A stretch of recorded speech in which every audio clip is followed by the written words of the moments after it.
औज़ुबिल्लाहिमिनश्शैतानिर्रजीम बिस्मिल्लाहिर्रहमानिर्रहीम अस्सलाम वालेकुम। मैं सरफराज अहमद में वो आपकी खिदमत में हाज़िर हूँ और आज का हमारा टॉपिक है रिसर्च मेथड्स। रिसर्च मेथड्स में हम मुख्तलिफ़ टॉपिक्स को डिस्कस करेंगे, तो उस सिलसिले का आज हमारा पहला लेक्चर है, इसलिए इसको रिसर्च मेथड्स लेक्चर 1 कहा गया है।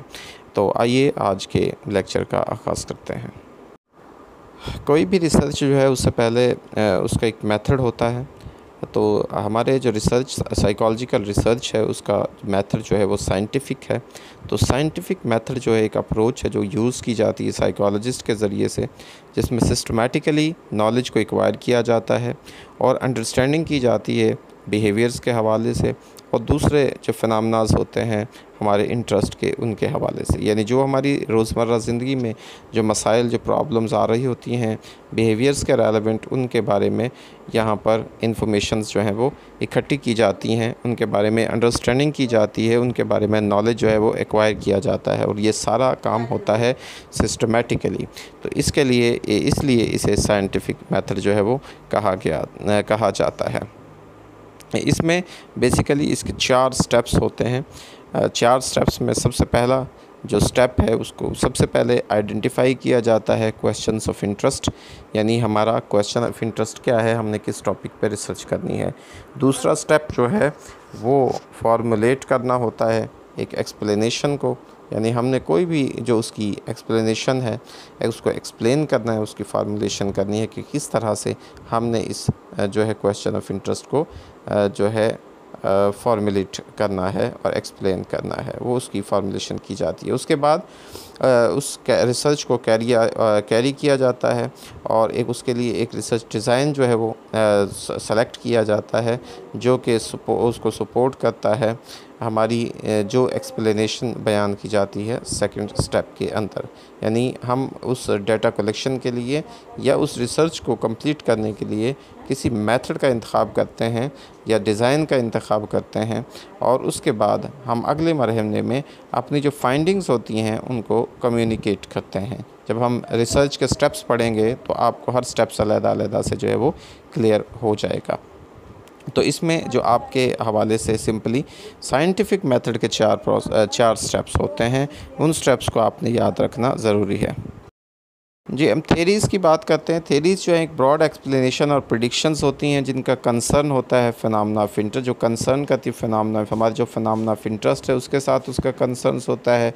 ये जो थेरीज़ होती हैं हमें फ्रेमवर्क प्रोवाइड करती हैं हमारी अंडरस्टैंडिंग के लिए कि हम उनके सेट्स को उन सेट के जो है रिलेशनशिप्स को जो है उसको अंडरस्टैंड कर सकें और ये अनऑर्गेनाइज्ड फैक्ट्स और प्रिंसिपल्स को जो है हम अंडरस्टैंड कर सकें। तो थेरीज़ एक हमें जो है उनसे हम हाइपोथेसिस ड्रा करते हैं। थेरीज़ हमें एक सेट प्रोवाइड करती हैं, हम एक अंडरस्टैंडिंग प्रोवाइड करती हैं किसी भी फिनोमेना के बारे में जानने के लिए और थेरीज़ की बेस पर ही अगली रिसर्चेस हो रही होती हैं और रिसर्चेस। तो हाइपोथेसिस जो है वो एक प्रिडिक्शन होती है जो कि स्टेटेड होती है in a way that allow it to be tested, कि इसको टेस्ट किया जा सके। ये एक टेंटेटिव स्टेटमेंट होती है अबाउट अ फिनोमेना। किसी भी फिनोमेना के बारे में जो हम एक पहले से रिसर्च से पहले से जो एक फ़र्ज़ी हम उसके बारे में एक स्टेटमेंट देते हैं, उसे हाइपोथेसिस जो बाद में टेस्ट किया जाता है उसको टेस्ट करते हैं। तो हाइपोथेसिस जो है वो थेरीज़ सिस्टम करती हैं, उनसे निकलती हैं और हेल्प करती हैं underlying soundness of the theories, कि उनको टेस्ट किया जा सके उसकी साउंडनेस को थेरीज़ की। तो हाइपोथेसिस जो है उसको रीस्टेटेड किया जाता है in a way that will allow it to be tested. उसकी डिफरेंट हम टाइप्स को देखते हैं, इसमें हम नल हाइपोथेसिस देखते हैं, इसमें अल्टरनेटिव हाइपोथेसिस, इसमें रिसर्च हाइपोथेसिस को हम देखते हैं और ये जो है इन्वॉल्व होते हैं क्रिएटिंग एन ऑपरेशनल डेफिनेशन। इसमें से हम ऑपरेशनल डेफिनेशन बहुत इंपॉर्टेंट है। ये ट्रांसलेशन होती है हमारे हाइपोथेसिस की इनटू स्पेसिफिक टेस्टेबल प्रोसीजर्स में, यानी जो हमारे वेरिएबल्स हम अपने हाइपोथेसिस में यूज़ कर रहे होते हैं उनकी एक स्पेसिफ़िक जो है टेस्टेबल प्रोसीजर्स को बयान किया जाता है, जिसको मेजर किया जाता है, जिसको ऑब्ज़र्व किया जाता है, वो हमारी ऑपरेशनल डेफिनेशंस होती हैं। जैसे कि एक हमारी जो है वो 2 टाइप्स की ऑपरेशनल डेफिनेशंस होती हैं। एक डिक्शनरी डेफिनेशंस होती है, यानी 2 टाइप्स की डेफिनेशंस होती हैं। एक हमारी डिक्शनरी डेफिनेशन होती है और एक ऑपरेशनल डेफिनेशन होती है। जो डिक्शनरी डेफिनेशंस होती है उसमें हम सिनोनिम्स के ज़रिए से एक्सप्लेन करते हैं चीज़ों के, यानी in the form of synonyms हम उसको जो है है वो उसका वर्ड का एक सिनोनिम प्रोवाइड करते हैं। और ऑपरेशनल डेफिनेशन में बेसिकली जो वेरिएबल्स होते हैं किसी भी स्टेटमेंट के अंदर या हाइपोथेसिस के अंदर, उनके ऑपरेशंस को या उनकी जो है प्रोसीजर्स को जो है वो बयान किया जाता है, उसको क्लियरली जो है वो डिफ़ाइन कर रही होती हैं। जो हमारी सर्वे रिसर्च होती है, एक सैम्पल ऑफ पीपल जो कि चूज़ किया जाता है to represent a large group of interest, जिसमें लार्ज ग्रुप ऑफ इंटरेस्ट होता है, हमारी पॉपुलेशन होती है, उससे सवालात को पूछे जाते हैं उनके बिहेवियर्स के बारे में, उनके थॉट्स के बारे में और एटीट्यूड्स के बारे में। इसके लिए जो हम टूल इस्तेमाल करते हैं जी वो क्वेश्चनियर इस्तेमाल किया जाता है। ये याद रखिएगा, सर्वे रिसर्च के लिए जो टूल ऑफ रिसर्च है, डाटा कलेक्शन टूल है, वो सर्वे, उसमें क्वेश्चनियर को इस्तेमाल किया जाता है। तो वेरिएबल जो होते हैं वो बिहेवियर्स होते हैं, वो इवेंट्स होते हैं या अदर कैरेक्टरिस्टिक्स होते हैं जो चेंज हो सकते हैं और जो बदलते रहते हैं इन सम वे। तो इसकी एग्जांपल है कि in a study to determine whether the amount of studying make a difference in test scores, the variables would be study time and test score. तो इसमें जो हमारे हैं कि स्टडी जो है वो डिटरमिन करती है कि किस तरह से वो डिफरेंस कितना हम पढ़ेंगे तो हमारे टेस्ट स्कोर जो है वो डिफरेंट होगा।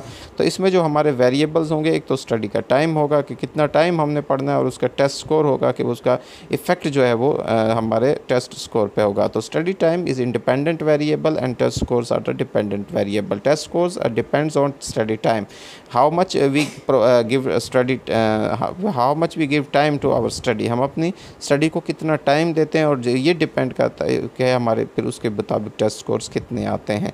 तो इस तरह से जो रिसर्च की जाती है उसको सर्वे रिसर्च जो है वो कहा जाता है। इसके बाद एक बहुत इंपॉर्टेंट कोरिलेशनल रिसर्च है।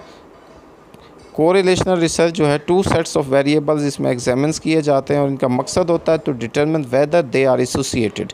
जी दो वेरिएबल्स को आपस में जो है वो सेट ऑफ वेरिएबल्स उसका एग्जामिन किया जाता है और ये देखा जाता है कि वो कितने एक दूसरे के साथ एसोसिएट करते हैं या को रिलेट करते हैं। को रिलेट का मतलब होता है दो चीज़ों का आपस में रिलेशन, तो दो वेरिएबल्स का आपस में रिलेशन। जैसे हमें पिछली उसमें पढ़ रहे थे कि स्टडी टाइम का और टेस्ट स्कोर का आपस में क्या रिलेशन है, उसके रिलेशंस को मेजर करने के जो उसकी स्ट्रेंथ होती है, उसकी डायरेक्शन होती है, रिलेशनशिप को उन दो वेरिएबल्स के दरमियान वो रिप्रेजेंट की जाती है मैथमेटिकल स्टैटिस्टिक्स के ज़रिए से, जिसको हम कहते हैं को रिलेशन। एक को रिलेशन को एफिशिएंट कहा जाता है और इसकी रेंज होती है जी +1.0 से -1.0 तक। ये दो तरह के को रिलेशंस होते हैं, एक को पॉजिटिव को रिलेशन कहा जाता है और एक को नेगेटिव को रिलेशन कहा जाता है। पॉजिटिव जो को रिलेशन होता है वो इंडिकेट करता है that the value of the one variable increase, we can predict that the value of the other variable will also increase. जब एक की बढ़ेगी, एक की वैल्यू इंक्रीज़ होगी तो दूसरे की भी इंक्रीज़ होगी, तो इसे हम पॉजिटिव कोरिलेशन कहते हैं। और अगर एक वेरिएबल जो है वो उसकी वैल्यू इंक्रीज़ हो रही है और दूसरे वेरिएबल की डिक्रीज़ हो रही है तो इसको हम कहते हैं नेगेटिव कोरिलेशन।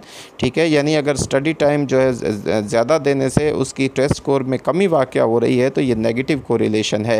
लेकिन अगर टेस्ट स्कोर जो है वो जो है स्टडी टाइम जो है ज़्यादा होने से टेस्ट स्कोर भी ज़्यादा हो रहा है तो ये उसका पॉजिटिव कोरिलेशन है बिटवीन दीज टू वेरिएबल्स। तो इसको हम कोरिलेशनल रिसर्च मेथड या कोरिलेशनल रिसर्च कहते हैं। एक्सपेरिमेंटल रिसर्च की बात करते हैं तो एक्सपेरिमेंट जो है ये बेसिकली कॉज एंड इफ़ेक्ट्स को मेजर करने के लिए होती है। इसमें कॉज एंड इफ़ेक्ट के हवाले से बात की जाती है। एक्सपेरिमेंटल जो रिसर्च होती है लेबॉर्ट्रीज़ में होती है, उसमें बाकायदा एक्सपेरिमेंट्स किए जाते हैं। किसी जो वेरिएबल है इंडिपेंडेंट वेरिएबल, उसको वेरिएबल यानी कोई भी जो कॉज है उसके इफ़ेक्ट को चेक करने के लिए इस इन्वेस्टिगेशन ये इसमें सबसे पहले एक्सपेरिमेंट किया जाता है। The investigation of the relationship between two variables by deliberately producing a change in one variable in a situation and observing the effect of that change on other aspects of the situation।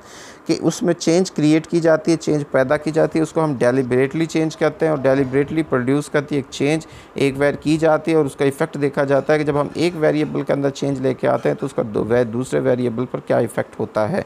इसमें experimental manipulation की जाती है, यानी experimental manipulation वो change होती है जो एक एक्सपेरिमेंट डेलिबरेटली प्रोड्यूस करता है किसी भी सिचुएशन के अंदर, जो सिचुएशन को चेंज कर रहा है, जो सिचुएशंस के उसके अंदर उसको चेंजिंग लेके आ रहा है एक्सपेरिमेंटली, उसे एक्सपेरिमेंटल मैनिपुलेशन कहा जाता है। तो ट्रीटमेंट क्या होती है, जो मैनिपुलेशन जो इम्प्लीमेंट की जाती है किसी भी एक्सपेरिमेंटर के ज़रिए से या जो इंडिपेंडेंट वेरिएबल दिया जा रहा है वो उसकी बेसिकली ट्रीटमेंट होती है। इसमें दो टाइप के ग्रुप्स होते हैं जी, एक्सपेरिमेंटल ग्रुप होता है और एक कंट्रोल ग्रुप होता है। जिसको ट्रीटमेंट दी जा रही है वो हमारा जो है वो एक्सपेरिमेंटल ग्रुप है, यानी जिस पर एक्सपेरिमेंटल मैनिपुलेशन की जा रही है, any group participating in experiment that receive a treatment, और एक ग्रुप ऐसा है जिसको नो ट्रीटमेंट रिसीव करता है, वो कोई उसको ट्रीटमेंट नहीं दी जा रही है, उसे कंट्रोल ग्रुप कहा जाता है। एक इसमें दो किस्म के वेरिएबल, जैसे मैंने पहले आपसे बात की कि इंडिपेंडेंट वेरिएबल और डिपेंडेंट वेरिएबल। इंडिपेंडेंट वेरिएबल ऐसा वेरिएबल होता है जो कि मैनिपुलेट किया जाता है एक्सपेरिमेंटर के ज़रिए से, ठीक है, इन जो हम ट्रीटमेंट प्रोवाइड कर रहे हैं बेसिकली वो इंडिपेंडेंट वेरिएबल ही है। और डिपेंडेंट वेरिएबल क्या है, जो उसका इफेक्ट आ रहा है, वेरिएबल जो किसको मैयर किया जा रहा है, और ये expected to change a result of changes, और ठीक है जी, cause by the experiment's manipulation of the independent, जो चेंजेस आ रही हैं जब एक्सपेरिमेंटर जो है वो मैनिपुलेट कर रहा है एक इंडिपेंडेंट वेरिएबल को, और उसकी वजह से जो चेंजेस आ रही हैं उसे डिपेंडेंट वेरिएबल जो है वो कहा जाता है, ठीक है जी, वो डिपेंडेंट वेरिएबल। इस तरह से हमारी जो है ये एक्सपेरिमेंटल रिसर्च काम करती है। जब भी रिसर्च की जाती है तो इस तरह की जब रिसर्च में रैंडम असाइनमेंट ऑफ कंडीशंस होता है, बहुत इंपॉर्टेंट पॉइंट है, इसको याद रखिएगा। Random assignment of conditions to conditions से मुराद है एक प्रोसीजर जिसमें कि एक पार्टिसिपेंट जो है वो असाइन किया जाता है, उसको डिफरेंट एक्सपेरिमेंटल ग्रुप्स में कंडीशंस उनको जो है उसको असाइन की जाती हैं on the basis of chance और चांस अलोन, ठीक है जी, उसको रैंडम असाइनमेंट्स कहा जाता है। यानी हमने एक जो है वेरिएबल अप्लाई कर रहे हैं, उसकी डिफरेंट हम स्टेजेस जो है वो अप्लाई कर रहे हैं, ठीक है, डिफरेंट मौक़ों पर डिफरेंट चीज़ें उनको से करवाई, डिफरेंट कंडीशंस में उसको जो है वो रखा जाता है, उसको रैंडम असाइनमेंट टू कंडीशंस कहा जाता है। इसका जो मेन मकसद होता है रैंडम असाइनमेंट्स का, हम इसमें मुख्तलिफ जो हमारे पार्टिसिपेंट्स होते हैं उनको हम मुख्तलिफ एक्सपेरिमेंटल ग्रुप्स में, डिफरेंट एक्सपेरिमेंटल ग्रुप्स में जो है वो असाइन करते हैं, ताकि हम उसकी जो है वो लर्निंग को कम से कम कर सकें और चेक कर सकें कि ज़्यादा इसमें कोई बायसनेस तो नहीं होती, और इसकी हम जो है हमारा जो रिसर्च हम कर रहे हैं वो ज़्यादा बेहतर तरीके से उसके जो है इफ़ेक्ट्स को चेक करने के लिए। अच्छा, जो इसमें हमारी जो 5 स्टेप्स यूज़ किए जाते हैं, जब हम उसको सबसे पहले तो आइडेंटिफाई किया जाता है पार्टिसिपेंट्स को, फिर उसके बाद रैंडमली असाइन किया जाता है पार्टिसिपेंट्स को टू अ कंडीशन, उसके बाद मैनिपुलेट किया जाता है उनके ऊपर इंडिपेंडेंट वेरिएबल, फिर उसके मैयर किया जाता है डिपेंडेंट वेरिएबल को, और इस तरह उसके बाद कंपेयर किया जाता है रिजल्ट ऑफ द 2 ग्रुप्स। हमने 2 मुख्तलिफ एक्सपेरिमेंटल ग्रुप्स बनाए, हम चेक करना चाह रहे हैं कि आया दोनों में क्या फ़र्क आता है, क्या दोनों के एक्सपेरिमेंटल ग्रुप्स के अंदर, जिसमें हम मल्टीपल एक्सपेरिमेंटल ग्रुप्स को यूज़ करते हैं तो रैंडम असाइनमेंट टू कंडीशंस उसको कहा जाता है, और इसमें मल्टीपल एक्सपेरिमेंटल मेथड जो है हम यूज़ करते हैं। इसमें से इसकी जो सिग्निफिकेंट आउटकम्स होती हैं, मीनिंगफुल रिजल्ट्स जो है, make it possible for researchers to feel confident that they have confirmed their hypothesis. ये मीनिंगफुल रिजल्ट्स जो हैं जब आते हैं उसकी जो ये इंश्योर करते हैं कि जो रिसर्चर है वो कॉन्फिडेंट फील करता है कि उसने कन्फर्म किया अपने हाइपोथेसिस को, उसको सिग्निफिकेंट आउटकम्स कहते हैं। यानी जब वो प्रूव कर देता है कि वाकई जो उस पर काम कर रहा था वो सही है और उसके रिजल्ट जो है वो मीनिंगफुल हैं और सेटिस्फाइड हैं, तो उसको उसकी सिग्निफिकेंट आउटकम्स कहा जाता है। ये रिसर्च की बेसिक ये तो कुछ बेसिक हमने चीज़ें आपके साथ शेयर की हैं। इंशाल्लाह नेक्स्ट लेक्चर के साथ रिसर्च मेथड्स के आपकी खिदमत में फिर से हाज़िर होंगे और नई चीज़ें लेकर आपके साथ आएंगे। उम्मीद है उस वक़्त तक आप इन चीज़ों को अच्छी तरह से इनको समझ लेंगे, इन पे जो है वो अपने कॉन्सेप्ट्स को क्लियर कर लेंगे। तो इंशाल्लाह आपसे फिर मुलाकात होगी एक नए लेक्चर के साथ। आपसे अल्लाह ताला से दुआ है कि अल्लाह ताला आपकी ज़िंदगी में आसानियाँ नसीब फरमाए और आसानियाँ तकसीम करने की तौफ़ीक नसीब फरमाए, आपको कामयाबियाँ नसीब फरमाए। आपका बहुत शुक्रिया। अल्लाह हाफ़िज़।